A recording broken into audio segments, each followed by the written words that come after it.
ನಮಸ್ಕಾರ ಸ್ನೇಹಿತರೆ. ಸೊ ಈ ವಿಡಿಯೋದಲ್ಲಿ ನಾವು ಬ್ಲೆಂಡರ್ನಲ್ಲಿ ರೆಂಡರ್ ಮಾಡುವಾಗ HDRI ಇಮೇಜ್ಗಳನ್ನು ಹೇಗೆ ಯೂಸ್ ಮಾಡೋದು ಅನ್ನೋದನ್ನ ತಿಳ್ಕೊಳ್ಳೋಣ. ಓಕೆ ಸ್ನೇಹಿತರೆ, ನಾನು ಇವಾಗ ಒಂದು ಫ್ರೆಶ್ ಹೊಸ ಬ್ಲೆಂಡರ್ ಫೈಲನ್ನು ಓಪನ್ ಮಾಡಿದ್ದೀನಿ. ಸೊ ಇಲ್ಲಿರುವಂಥ ಕ್ಯೂಬ್ನ ಡಿಲೀಟ್ ಮಾಡೋಣ. ಸೊ ಇಲ್ಲಿರುವ ಕ್ಯಾಮ್ರಾ ಮತ್ತು ಲೈಟ್ ಏನಿದೆ, ಸೊ ಇದನ್ನು ಡಿಲೀಟ್ ಮಾಡೋದು ಬೇಡ, ಜಸ್ಟ್ ಅದನ್ನು ಆಫ್ ಮಾಡೋಣ, ಆಮೇಲೆ ಮುಂದೆ ಬೇಕಾಗ್ಬೋದು ನಮಗೆ. ಸೊ ಈಗ ಎರಡು ಸ್ಪಿಯರ್ಗಳನ್ನು ಕ್ರಿಯೇಟ್ ಮಾಡೋಣ. So shift A UV sphere ಅಂತ ಕ್ರಿಯೇಟ್ ಮಾಡಿ. ಸೊ ಇದನ್ನ ಸೆಲೆಕ್ಟ್ ಮಾಡಿ Ctrl+2 ಅಂತ ಪ್ರೆಸ್ ಮಾಡಿ, ಸ್ಮೂತ್ ಅಪ್ಲೈ ಆಗುತ್ತೆ, ಸಬ್ ಡಿವಿಷನ್ ಸರ್ಫೇಸ್ ಅಪ್ಲೈ ಆಗುತ್ತೆ. ಸೊ ರೈಟ್ ಕ್ಲಿಕ್ ಮಾಡಿ, ಶೇಡ್ ಸ್ಮೂತ್ ಅಂತ ಇರಲಿ. ಸೊ ಹಾಗೇನೆ ಇದನ್ನ ಸೆಲೆಕ್ಟ್ ಮಾಡಿ Shift+D+Y ಕಾಪಿ ಮಾಡಿ ಇಟ್ಕೊಳ್ಳಿ. ಓಕೆ, ಸೊ ಎರಡು ಸ್ಪಿಯರ್ಸ್ ಇದೆ. ಇವಾಗ ಇದನ್ನ ಸೆಲೆಕ್ಟ್ ಮಾಡಿ ಮೆಟೀರಿಯಲ್ ಪ್ರಾಪರ್ಟೀಸ್ ಹೋಗ್ಬಿಟ್ಟು ಇದಕ್ಕೆ ಒಂದು ಮೆಟೀರಿಯಲ್ ಅಪ್ಲೈ ಮಾಡಿ, ಇದಕ್ಕೊಂದು ಮೆಟೀರಿಯಲ್ ಅಪ್ಲೈ ಮಾಡಿ. ಸೊ ಮತ್ತೆ ಇಲ್ಲಿ ರೆಂಡರ್ ಇಂಜಿನ್ ಅನ್ನ ಬೇಡ, ಅದರ ಬದಲು ಇವಿ ಬದಲು ಸೈಕಲ್ಸ್ ರೆಂಡರ್ ಇಂಜಿನ್ ಅನ್ನ ಸೆಲೆಕ್ಟ್ ಮಾಡ್ಕೊಳ್ಳೋಣ. ಓಕೆ, ಸೊ ಈಗ ಮತ್ತೆ ವಾಪಸ್ ಮಟೀರಿಯಲ್ ಪ್ರಾಪರ್ಟೀಸ್ಗೆ ಬರೋಣ. ಸೊ ಈಗ ಇಲ್ಲಿ ನಾವು ಏನೇ ಚೇಂಜಸ್ ಮಾಡಿದ್ರು ಕೂಡ ನಮಗದು ಇಲ್ಲಿ ಕಾಣಿಸೋದಿಲ್ಲ, ಯಾಕಂದರೆ ನಾವು ಡಿಫಾಲ್ಟ್ ಆಗಿ ಸಾಲಿಡ್ ಮೆಟೀರಿಯಲ್ ಅಂದರೆ ಶೇಡಿಂಗ್ ಮೋಡ್ನಲ್ಲಿ ಇರ್ತೀವಿ. ಸೊ ಇಲ್ಲಿ ವ್ಯೂ ಪೋರ್ಟ್ನಲ್ಲಿ ಇದ್ದಾಗ ನಿಮ್ಮ ಕರ್ಸರ್ Z ಅಂತ ಪ್ರೆಸ್ ಮಾಡಿದ್ರೆ ಬ್ಲೆಂಡರ್ನಲ್ಲಿ ಸೊ 4 ಶೇಡಿಂಗ್ ಮೋಡ್ಗಳು ನಮಗೆ ಕಾಣಿಸುತ್ತೆ. ಸೊ ಅದರಲ್ಲಿ ನಾವು ಮೆಟೀರಿಯಲ್ ಜೊತೆ ಏನೇ ವರ್ಕ್ ಮಾಡುವಾಗ ನಾವು ಇಲ್ಲಿ ಈ ಮೆಟೀರಿಯಲ್ ಪ್ರಿವ್ಯೂ ಅನ್ನುವಂತಹ ಶೇಡಿಂಗ್ ಮೋಡನ್ನ ಸೆಲೆಕ್ಟ್ ಮಾಡ್ಕೊಳ್ಬೇಕಾಗುತ್ತೆ. ಸೊ ಇದನ್ನ ಸೆಲೆಕ್ಟ್ ಮಾಡಿ. ಸೊ ಈಗ ನೀವು ಇಲ್ಲಿ ಏನಾದರೂ ಪ್ರಾಪರ್ಟೀಸ್ ಚೇಂಜ್ ಮಾಡಿದ್ರೆ ಅದು ನಮ್ಗೆ ಇಲ್ಲಿ ಕರೆಕ್ಟಾಗಿ ಗೊತ್ತಾಗುತ್ತೆ. ಸೊ ಇನ್ನು ನಿಮ್ಮ ಮೆಟೀರಿಯಲ್ಸ್ನಲ್ಲಿ ನೀವು ಗ್ಲಾಸ್ ಅಥವಾ ಶೈನಿಂಗ್ ಮೆಟೀರಿಯಲ್ಸ್ ಏನಾದರೂ ಯೂಸ್ ಮಾಡ್ತಾ ಇದ್ದರೆ ಆಗ ನೀವು HDRI ಬ್ಯಾಕ್ಗ್ರೌಂಡನ್ನು ಯೂಸ್ ಮಾಡೋದ್ರಿಂದ ನಿಮಗೆ ತುಂಬ ಹೆಲ್ಪ್ ಆಗುತ್ತೆ. ಓಕೆ, ಯಾಕಂದರೆ ಸುತ್ತ ಒಂದು ಪರಿಸರ, ಒಂದು ಎನ್ವೈರ್ಮೆಂಟ್ ಇಲ್ಲದೆ ಹೋದರೆ ಶೈನಿಂಗ್ ಅಥವಾ ಗ್ಲಾಸ್ ಮೆಟೀರಿಯಲ್ಸ್ನಲ್ಲಿ ನಿಮ್ಗೇನು ಗೊತ್ತಾಗೋದೇ ಇಲ್ಲ. ಸೊ ಈಗ ನೀವೊಂದು ಗ್ಲಾಸ್ ಥರ ಗೋಲಿ ತಗೊಂಡ್ರೆ ಅಥವಾ ಒಂದು ಹೊಸ ಶೈನಿಂಗ್ ಪಾತ್ರೆ ತಗೊಂಡ್ರೆ ಸೊ ಅದರಲ್ಲಿ ನಿಮ್ಗೆ ಏನು ಕಾಣುತ್ತೆ, ಸುತ್ತ ಇರುವಂಥ ಪರಿಸರನೇ ಕಾಣುತ್ತೆ ಅಲ್ವಾ, ಸುತ್ತಮುತ್ತ ಏನಿರುತ್ತೋ ಅದೇ ಅದರಲ್ಲಿ ರಿಫ್ಲೆಕ್ಟ್ ಆಗ್ತಾ ಇರುತ್ತೆ. ಸೊ ಹಾಗಾಗಿ ಗ್ಲಾಸ್ ಅಥವಾ ಶೈನಿಂಗ್ ಮಟೀರಿಯಲ್ಸ್ಗಳನ್ನು ನೀವು ಆ ರೀತಿಯ ಮಟೀರಿಯಲ್ಸ್ನ ಕ್ರಿಯೇಟ್ ಮಾಡುವಾಗ ಸುತ್ತ ಒಂದು ಎನ್ವೈರ್ಮೆಂಟ್ ಇರೋದು ಬಹಳ ಇಂಪಾರ್ಟೆಂಟ್ ಆಗುತ್ತೆ. ಸೊ ಆ ಸುತ್ತ ಇರಬೇಕಾದಂಥ ಎನ್ವೈರ್ಮೆಂಟ್ ಏನಿದೆ ಅದು ನಮಗೆ HDRI ಬ್ಯಾಕ್ಗ್ರೌಂಡಿಂದ ಸಿಗುತ್ತೆ. ಸೊ ನಾವೀಗ ಮೆಟೀರಿಯಲ್ ಪ್ರಿವ್ಯೂನಲ್ಲಿ ಇದ್ದಾಗ ಬ್ಲೆಂಡರ್ನಲ್ಲಿ ಡಿಫಾಲ್ಟ್ ಆಗಿ ಒಂದು ಬ್ಯಾಕ್ಗ್ರೌಂಡ್ HDRI ಬ್ಯಾಕ್ಗ್ರೌಂಡ್ ಎನೇಬಲ್ ಆಗಿರುತ್ತೆ. ಸೊ ನೀವು ಇಲ್ಲಿ ಅಪ್ಪರ್ ರೈಟ್ ಕಾರ್ನರ್ ಈ ಡ್ರಾಪ್ ಡೌನ್ ಏನಿದೆ, ಸೊ ಇದನ್ನು ಕ್ಲಿಕ್ ಮಾಡಿ ನೋಡಿದ್ರೆ ಸೊ ನೀವು ನೋಡ್ಬೋದು ಆಲ್ರೆಡಿ ಒಂದು HDRI ಬ್ಯಾಕ್ಗ್ರೌಂಡ್ ಇನೇಬಲ್ ಆಗಿದೆ. ಬಟ್ ಆ ಬ್ಯಾಕ್ಗ್ರೌಂಡ್ ನಿಮ್ಗೆ ಇಲ್ಲಿ ವ್ಯೂಪೋರ್ಟ್ನಲ್ಲಿ ಕಾಣಿಸ್ಬೇಕು ಅಂದರೆ ಸೊ ಅದರ ವರ್ಡ್ ಒಪ್ಯಾಸಿಟಿನ ಜಾಸ್ತಿ ಮಾಡಿ, ಬ್ಲರ್ ಆಗಿರುತ್ತೆ, ಬೇಕಿದ್ರೆ ಅದನ್ನು ಸ್ವಲ್ಪ ಕಡಿಮೆ ಮಾಡಿ, ಆಗ ಗೊತ್ತಾಗುತ್ತೆ ಈ ಇಮೇಜ್ ಇದೆ ಅಂತ. ಸೊ ಅದರ ಸ್ಟ್ರೆಂತನ್ನು ಕೂಡ ಸ್ವಲ್ಪ ಹೆಚ್ಚು ಕಮ್ಮಿ ಮಾಡ್ಕೋಬೋದು. ಸೊ ಅದನ್ನು ರೊಟೇಟ್ ಮಾಡ್ಬೋದು. ಓಕೆ, ಸೊ ಬ್ಯಾಕ್ಗ್ರೌಂಡ್ ಆಗಿ ನಿಮಗೆ ಯಾವ ಭಾಗ ಬೇಕು ಅಂತ ನೀವು ತಿರುಗಿಸಿ ನೋಡಿ. ಅದೊಂದು ಬೇಸಿಕಲಿ ಇದೊಂದು 360 ಡಿಗ್ರಿ ಇಮೇಜ್ ಆಗಿರುತ್ತೆ. ಓಕೆ, ಸೊ ಎಲ್ಲ ಕಡೆಯಿಂದ ಕಾಣುವಂಥ ಇಮೇಜ್ ಆಗಿರುತ್ತೆ. ಸೊ ಇಲ್ಲಿ ನಮಗೆ ಯಾವುದೋ ಕಾಡಿನ ಒಂದು ಬ್ಯಾಕ್ಗ್ರೌಂಡ್ ಇದೆ. ಓಕೆ, ಸೊ ಅದನ್ನು ರೊಟೇಟ್ ಕೂಡ ಮಾಡ್ಕೋಬೋದು.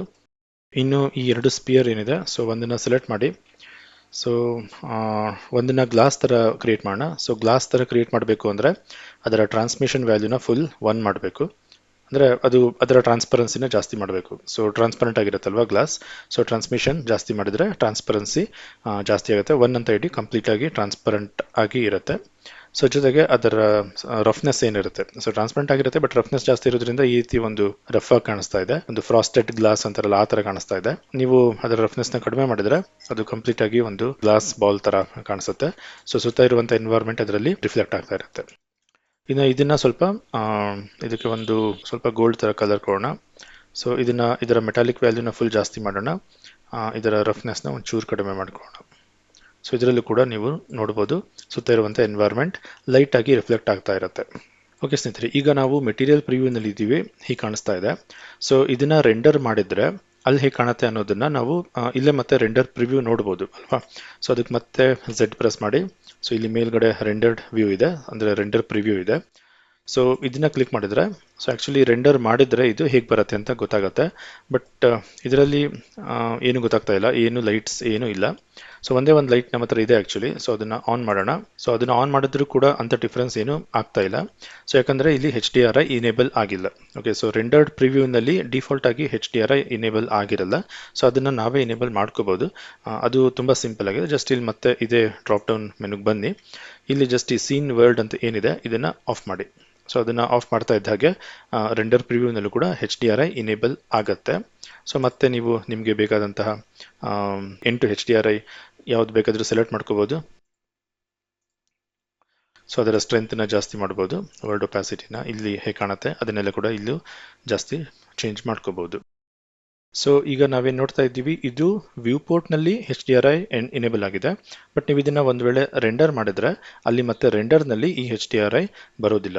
ಓಕೆ, ಸೊ ರೆಂಡರ್ ಔಟ್ಪುಟ್ನಲ್ಲೂ ಕೂಡ HDRIನ ಹೇಗೆ ಎನೇಬಲ್ ಮಾಡ್ಕೊಳ್ಳೋದು ಅನ್ನೋದನ್ನ ನಾವೀಗ ನೋಡೋಣ. ಸೊ ನಾವಿಲ್ಲಿ ರೆಂಡರ್ ಮಾಡಬೇಕು ಅಂದರೆ ನಮಗೆ ಒಂದು ಕ್ಯಾಮ್ರಾ ಬೇಕಾಗುತ್ತೆ. ಸೊ ನಮ್ಮ ಹತ್ರ ಒಂದು ಕ್ಯಾಮ್ರಾ ಇದೆ, ಸೊ ಅದನ್ನು ಎನೇಬಲ್ ಮಾಡಿ. ಸೊ ಕ್ಯಾಮ್ರಾ ಇಲ್ಲಿದೆ, 0 ಅಂತ ಪ್ರೆಸ್ ಮಾಡೋದ್ರಿಂದ ನಾವು ಕ್ಯಾಮ್ರಾ ವ್ಯೂಗೆ ಬರ್ತೀವಿ. So zoom out zoom in ಮಾಡಿದ್ರೆ ಈ ತರ ಬರ್ತಾ ಇದೆ.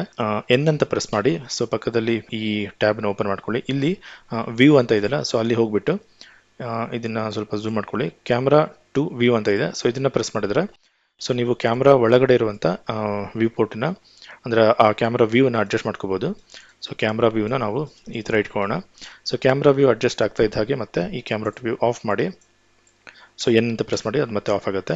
ಸೊ ಈಗ ಮತ್ತೆ ಕ್ಯಾಮ್ರಾ ವ್ಯೂ ಲಾಕ್ ಆಗಿರುತ್ತೆ. ಓಕೆ, ಇದು ನಮ್ಮ ಕ್ಯಾಮ್ರಾ ವ್ಯೂ. ಓಕೆ, ಸೊ ಈಗ ನೀವು ರೆಂಡರ್ ಮಾಡ್ಬೋದು. F12 ಅಂತ ಪ್ರೆಸ್ ಮಾಡಿ, ಇಲ್ಲ ಅಂದ್ರೆ ಇಲ್ಲಿ ರೆಂಡರ್ ಇಮೇಜ್ ಅಂತ ಕೊಡಿ. ಸೊ ನಾ ಹೇಳ್ದಾಗೆ ರೆಂಡರ್ ಔಟ್ಪುಟ್ ನಲ್ಲಿ HDRI ಎನೇಬಲ್ ಆಗಿಲ್ಲ. ಇಲ್ಲಿ ರೆಂಡರ್ ಔಟ್ಪುಟ್ ನಲ್ಲಿ HDRI ನ ಹೇಗೆ ಎನೇಬಲ್ ಮಾಡೋದು ಅಂತ ನೋಡೋಣ. ರೆಂಡರ್ ಔಟ್ಪುಟ್ನಲ್ಲಿ ನೀವು HDRIನ ಎನೇಬಲ್ ಮಾಡಬೇಕಂದ್ರೆ ಏನಿಲ್ಲ ಸ್ನೇಹಿತರೆ, ಜಸ್ಟ್ ಈ ವರ್ಲ್ಡ್ ಪ್ರಾಪರ್ಟೀಸ್ ಏನಿದೆ, ಸೊ ಇಲ್ಲಿಗೆ ಬನ್ನಿ. ಸೊ ಇಲ್ಲಿ ಕಲರ್ ಅಂತ ಏನಿದೆ, ಸೊ ಈ ಆಕ್ಚುಲಿ ಇಲ್ಲಿ ಏನು ಕಲರ್ ಕಾಣಿಸ್ತಾ ಇದೆ ಇದೇ ನಿಮಗೆ ರೆಂಡರ್ ಔಟ್ಪುಟ್ನಲ್ಲಿ ಕಾಣಿಸ್ತಾ ಇರುತ್ತೆ. ಸೊ ನೀವು ಇಲ್ಲಿ ಕಲರ್ ಚೇಂಜ್ ಮಾಡಿ ನೋಡಿ, F12. ಸೊ ಅಲ್ಲಿ ಏನು ಕಲರ್ ಕೊಡ್ತೀರಾ ಸೊ ಅದು ಇಲ್ಲಿ ಬರ್ತಾ ಇರುತ್ತೆ. ಸೊ ಹಾಗಾಗಿ ಇಲ್ಲಿ ಈ ಅಟ್ರಿಬ್ಯೂಟ್ಗೆ ನಾವು ಒಂದು ಟೆಕ್ಸ್ಚರ್ನ ಅಪ್ಲೈ ಮಾಡಬೇಕಾಗತ್ತೆ. ಸೊ ಯಾವ ಟೆಕ್ಸ್ಚರ್ ಅಂದರೆ ಅದು ಎನ್ವೈರ್ಮೆಂಟ್ ಟೆಕ್ಸ್ಚರ್. ಸೊ ಕ್ಲಿಕ್ ಮಾಡಿ, ನಂತರ ಓಪನ್ ಮಾಡಿ. ಓಕೆ, ಮೊದಲು ನಾವು ನಮ್ಮ HDRI ಇಮೇಜ್ನ ತಗೋಬೇಕಲ್ವಾ. ಸೊ HDRI ಇಮೇಜ್ನ ಇಲ್ಲಿ ಸೆಲೆಕ್ಟ್ ಮಾಡಬೇಕಾಗತ್ತೆ. ಸೊ HDRI ಇಮೇಜ್ ನಿಮಗೆ ಒಂದು ಇಂಟರ್ನೆಟಲ್ಲಿ ಸಿಗುತ್ತೆ, HDRI ಹೆವೆನ್ ಅನ್ನುವಂಥ ಒಂದು ವೆಬ್ಸೈಟ್ನಲ್ಲಿ ಫ್ರೀ HDRI ಇಮೇಜ್ಗಳು ಸಿಗುತ್ತೆ, ಅಥವಾ ಅದೇ ಥರದ ಸಿಮಿಲರ್ ವೆಬ್ಸೈಟ್ಗಳು ಇರುತ್ತೆ, ಅಲ್ಲಿಂದ ತಗೋಬಹುದು. ಇಲ್ಲ ಒಂದು ವೇಳೆ ನಿಮಗೆ ಇದೇ ಬ್ಲೆಂಡರ್ನಲ್ಲಿ ಇದೇನು ಹಿಂದ್ಗಡೆ ಕಾಣಿಸ್ತಾ ಇದೆ ಇದೇ ಇಮೇಜ್ ಬೇಕು ಅಂದರೆ ಬ್ಲೆಂಡರ್ ಇನ್ಸ್ಟಾಲೇಷನ್ ಜಾಗದಲ್ಲಿ ಈ ಇಮೇಜ್ ಸಿಗತ್ತೆ ನಮಗೆ. ಸೊ ಅದನ್ನು ನಾವು ಮೊದಲು ಕಾಪಿ ಮಾಡ್ಕೊಳ್ಳೋಣ. ಸೊ ನೀವು ಬ್ಲೆಂಡರ್ ಇನ್ಸ್ಟಾಲ್ ಮಾಡಿರುವಂತಹ ಜಾಗಕ್ಕೆ ಹೋದರೆ ಸೊ ಅಲ್ಲಿ ನಿಮ್ಮ ಈ ವರ್ಷನ್ 3.2 ಮೇಲೆ ಕ್ಲಿಕ್ ಮಾಡಿ. ಸೊ ಅದರಲ್ಲಿ ಡೇಟಾ ಫೈಲ್ಸ್ ಅಂತ ಇರುತ್ತೆ, ಸೊ ಅದರಲ್ಲಿ ಸ್ಟುಡಿಯೋ ಲೈಟ್ಸ್ ಅಂತ ಇರುತ್ತೆ, ಸೊ ಅದರಲ್ಲಿ ವರ್ಲ್ಡ್ ಅಂತ ಇರುತ್ತೆ. ಓಪನ್ ಮಾಡಿದ್ರೆ ಇಲ್ಲಿ ನಿಮಗೆ ನಿಮ್ಮ ಆ 8 HDRI ಇಮೇಜ್ಗಳು ಏನು ಕೊಟ್ಟಿದ್ದಾರೆ ಬ್ಲೆಂಡರ್ನಲ್ಲಿ ಅವುಗಳ ಆ್ಯಕ್ಚುಯಲ್ HDRI ಫೈಲ್ EXR ಫೈಲ್ಗಳ ಫಾರ್ಮೆಟ್ನಲ್ಲಿ ಇಲ್ಲಿ ಇರುತ್ತೆ. ಸೊ ಇದರಲ್ಲಿ ಬಹುಶಃ ನಮ್ಮ ಫೈಲ್ ನಾವು ಈಗ ಸೆಲೆಕ್ಟ್ ಮಾಡಿರುವಂಥ HDRI ಫಾರೆಸ್ಟ್ ಅಂತ ಅನ್ಸುತ್ತೆ. ಸೊ ಅದನ್ನು ಸೆಲೆಕ್ಟ್ ಮಾಡಿ ಕಾಪಿ ಮಾಡ್ಕೊಳ್ಳಿ, Ctrl+C. ಸೊ ಅದನ್ನು ನಾನು ನನಗೆ ಬೇಕಾದಂಥ ಜಾಗದಲ್ಲಿ ಅದನ್ನು ಪೇಸ್ಟ್ ಮಾಡ್ಕೋತೀನಿ. ಸೊ ಇಲ್ಲಿ ಪೇಸ್ಟ್ ಮಾಡಿದ್ದೀನಿ, ಆ ಡೈರೆಕ್ಟರಿನ ನಾನು ಕಾಪಿ ಮಾಡ್ಕೊಂಡಿರ್ತೀನಿ. ಸೊ ಮತ್ತೆ ಬ್ಲೆಂಡರ್ಗೆ ಬಂದರೆ ಇಲ್ಲಿ ಜಸ್ಟ್ ಓಪನ್ ಅಂತ ಕೊಡಿ. ಸೊ ಆ ಜಾಗನ ಸೆಲೆಕ್ಟ್ ಮಾಡಿ, ಆ ಡೈರೆಕ್ಟರಿನ ಕಾಪಿ ಮಾಡಿ. ಓಕೆ, ಸೊ ಆ ಜಾಗಕ್ಕೆ ಹೋಗ್ಬಿಟ್ಟು ಆ ಫೈಲಿನ forest.exr ಏನಿದೆ ಅದನ್ನು ಸೆಲೆಕ್ಟ್ ಮಾಡಿ ಓಪನ್ ಅಂತ ಕೊಡಿ. ಸೊ ಈಗ ನಮ್ಮ HDRI ಎನ್ವೈರ್ಮೆಂಟ್ ಬ್ಯಾಕ್ಗ್ರೌಂಡಲ್ಲಿ ಬ್ಯಾಕ್ಗ್ರೌಂಡಲ್ಲಿ ಕೂಡ ಎನೇಬಲ್ ಆಗಿರುತ್ತೆ. ಸೊ ಈಗ ನೀವು ಇದನ್ನ ರೆಂಡರ್ ಮಾಡಿ ನೋಡಿ, ರೆಂಡರ್ ಔಟ್ಪುಟ್ ಅಲ್ಲೂ ಕೂಡ HDRI ಎನೇಬಲ್ ಆಗಿರುತ್ತೆ. ಇನ್ನು ಸ್ನೇಹಿತರೆ, ನಿಮಗೆ ಒಂದು ವೇಳೆ ಬ್ಯಾಕ್ಗ್ರೌಂಡ್ನಲ್ಲಿ HDRI ಇಮೇಜ್ ಬೇಡ, ಜಸ್ಟ್ ಅದರ HDRI ಎಫೆಕ್ಟ್ ಆಬ್ಜೆಕ್ಟ್ಗಳ ಮೇಲೆ ಇದ್ರೆ ಸಾಕು ಅಂತ ಇದ್ರೆ, ಸೊ ಆಗ ಏನು ಮಾಡ್ಬೋದು, ಇಲ್ಲಿ ರೆಂಡರ್ ಪ್ರಾಪರ್ಟೀಸ್ಗೆ ಹೋಗಿ ಅಲ್ಲಿ ಕೆಳಗಡೆ ಫಿಲ್ಮ್ ಅಂತ ಇರುತ್ತೆ. ಸೊ ಅದನ್ನು ಓಪನ್ ಮಾಡಿ. ಸೊ ಅಲ್ಲಿ ಟ್ರಾನ್ಸ್ಪರೆಂಟ್ ಆಪ್ಷನ್ ಇರುತ್ತೆ, ಸೊ ಅದನ್ನು ಜಸ್ಟ್ ಎನೇಬಲ್ ಮಾಡಿ. ಆವಾಗ ಬ್ಯಾಕ್ಗ್ರೌಂಡ್ ಹೊರಟೋಗುತ್ತೆ, ಫುಲ್ ಟ್ರಾನ್ಸ್ಪರೆಂಟ್ ಆಗುತ್ತೆ, ಬ್ಯಾಕ್ಗ್ರೌಂಡ್ನಲ್ಲಿ ಏನೂ ಇರೋದಿಲ್ಲ, ಆಲ್ಫಾ ಆಗಿರುತ್ತೆ. ಸೊ ಬಟ್ HDRI ಇಮೇಜ್ ಅದರ ಎಫೆಕ್ಟ್ ಮಾತ್ರ ಆಬ್ಜೆಕ್ಟ್ಗಳ ಮೇಲೆ ಹಾಗೆ ಇರುತ್ತೆ. ಸೊ F12 ಪ್ರೆಸ್ ಮಾಡಿ ರೆಂಡರ್ ಮಾಡಿದ್ರೆ ಕೂಡ ಟ್ರಾನ್ಸ್ಪರೆಂಟ್ ಬ್ಯಾಕ್ಗ್ರೌಂಡ್ ಸಿಗುತ್ತೆ. ನಂತರ ಇದನ್ನು ನೀವು ಫೋಟೋಶಾಪ್ನಲ್ಲಿ PNG ಫಾರ್ಮ್ಯಾಟ್ನಲ್ಲಿ ಇದನ್ನು ಸೇವ್ ಮಾಡಿಕೊಂಡು ಫೋಟೋಶಾಪ್ನಲ್ಲಿ ನಿಮಗೆ ಯಾವ ಥರ ಬೇಕೋ ಆ ಥರ ಬ್ಯಾಕ್ಗ್ರೌಂಡನ್ನು ಹಾಕೋಬಹುದು. ಅಥವಾ ನಮಗೆ ಇಲ್ಲಿ ಟ್ರಾನ್ಸ್ಪರೆಂಟ್ ಬ್ಯಾಕ್ಗ್ರೌಂಡ್ ಬೇಡ, ಸೊ ಜಸ್ಟ್ ಏನಾದರೂ ಒಂದು ಕಲರ್ ಇರುವಂಥ ಬ್ಯಾಕ್ಗ್ರೌಂಡ್, ಸಿಂಪಲ್ ಕಲರ್ ಬ್ಯಾಕ್ಗ್ರೌಂಡ್ ಬೇಕು ಅಂದರೆ ಸೊ ಅದನ್ನು ಫೋಟೋಶಾಪಲ್ಲಿ ಮಾಡ್ಕೋಬೋದು ನೀವು, ಟ್ರಾನ್ಸ್ಪರೆಂಟ್ ಬ್ಯಾಕ್ಗ್ರೌಂಡ್ ಸಿಕ್ಕಿದ್ಮೇಲೆ. ಇಲ್ಲೇ ಅದನ್ನು ಒಂದು ವೇಳೆ ಮಾಡಬೇಕು ಅಂದರೆ ಅದನ್ನು ಕೂಡ ಮಾಡ್ಬೋದು. ಸೊ ಜಸ್ಟ್ ಈ ಶೇಡರ್ ಎಡಿಟರ್ಗೆ ಬನ್ನಿ. ಸೊ ಇಲ್ಲಿ ಆಬ್ಜೆಕ್ಟ್ ಅಂತ ಏನಿರುತ್ತೆ ಅದ್ರ ಬದಲು ನೀವು ವರ್ಲ್ಡ್ ಅಂತ ಸೆಲೆಕ್ಟ್ ಮಾಡಿ.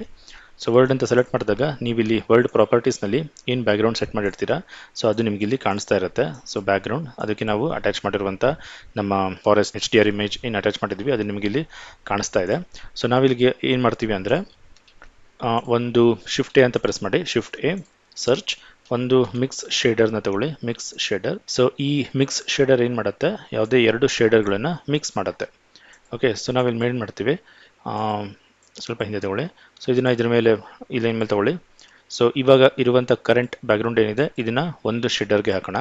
ಮತ್ತು ಇದೇ ಬ್ಯಾಕ್ಗ್ರೌಂಡನ್ನು ಶಿಫ್ಟ್ ಡಿ ಅಂತ ಕಾಪಿ ಮಾಡಿಕೊಂಡು ಅದೇ ಬ್ಯಾಕ್ಗ್ರೌಂಡನ್ನು ಮತ್ತೆ ಎರಡನೇ ಶೇಡರ್ಗೆ ಕನೆಕ್ಟ್ ಮಾಡೋಣ. ಸೊ ಇವೆರಡು ಹೇಗೆ ಮಿಕ್ಸ್ ಆಗಬೇಕು ಅನ್ನೋದನ್ನು ನಾವು ಈ ಫ್ಯಾಕ್ಟರ್ ಮೂಲಕ ಡಿಸೈಡ್ ಮಾಡ್ಬೋದು. ಬಟ್ ಇಲ್ಲಿ ನಾವು ಒಂದು ಸ್ಪೆಷಲ್ ಹೊಸ ಒಂದು ನೋಡನ್ನು ಯೂಸ್ ಮಾಡ್ತೀವಿ. ಆ್ಯಡ್ ಇನ್ಪುಟ್ ಲೈಟ್ ಪಾತ್ ಅಂತ ಇದೊಂದು ನೋಡನ್ನ ತಗೊಳ್ಳಿ. ಇಲ್ಲಿ ಈಸ್ ಕ್ಯಾಮ್ರಾ ರೇ ಅಂತ ಏನಿದೆ, ಸೊ ಇದನ್ನು ನೀವು ಫ್ಯಾಕ್ಟರ್ಗೆ ಅಟ್ಯಾಚ್ ಮಾಡಿ. ಅವಾಗ ಏನಾಗುತ್ತೆ, ಸೊ ಎಲ್ಲೆಲ್ಲಿ ಇಮೇಜ್ ರೆಂಡರ್ನಲ್ಲಿ ಎಲ್ಲೆಲ್ಲಿ ಈ ಬ್ಯಾಕ್ಗ್ರೌಂಡ್ ಇಮೇಜ್ ಬರ್ತಾ ಇರುತ್ತೆ, ಸೊ ಅದನ್ನು ಅವಾಯ್ಡ್ ಮಾಡಿ ಜಸ್ಟ್ ಈ ಕಲರ್ನ ತಗೊಳುತ್ತೆ. ಸೆಕೆಂಡ್ ಶೇಡರ್ ಏನಿದೆ, ಸೊ ಇಲ್ಲಿ ಏನು ಕಲರ್ ಇದೆ ಅದು ಮಾತ್ರ ತಗೊಳುತ್ತೆ. ಸೊ ಇವಾಗ F12 ರೆಂಡರ್ ಮಾಡಿ ನೋಡಿ. ಸೊ ಪಿಂಕ್ ಕಲರ್ ಬ್ಯಾಕ್ಗ್ರೌಂಡ್ ಬರ್ತಾ ಇದೆ. ಸೊ ಯಾಕೆ ಅಂದರೆ ಇಲ್ಲಿ ಬ್ಯಾಕ್ಗ್ರೌಂಡ್ ಸೆಕೆಂಡ್ ಶೇಡರ್ನಲ್ಲಿ ಇಲ್ಲಿ ಪಿಂಕ್ ಕಲರ್ ಇದೆ. ಸೊ ಇದೇ ಬ್ಯಾಕ್ಗ್ರೌಂಡ್ ನಿಮ್ಗೆ ಇಲ್ಲಿ ವರ್ಲ್ಡ್ ಪ್ರಾಪರ್ಟೀಸ್ನಲ್ಲಿ ಕೂಡ ಸಿಗುತ್ತೆ. ಸೊ ಈ ಸೆಕೆಂಡ್ ಶೇಡರ್ನ ಎಕ್ಸ್ಪಾಂಡ್ ಮಾಡಿದರೆ ಇಲ್ಲಿ ಸಿಗುತ್ತೆ. ಸೊ ಇಲ್ಲಿ ನೀವು ಯಾವ ಬ್ಯಾಕ್ಗ್ರೌಂಡ್ನ ಸೆಟ್ ಮಾಡ್ತೀರಾ, ಸೊ ಆ ರೆಂಡರ್ ಬರುತ್ತೆ. F12 ಅಂತ ಪ್ರೆಸ್ ಮಾಡಿ. ಓಕೆ ಸ್ನೇಹಿತರೆ, ಮುಂದಿನ ವಿಡಿಯೋದಲ್ಲಿ ಮತ್ತೆ ಭೇಟಿಯಾಗೋಣ. ನಮಸ್ಕಾರ.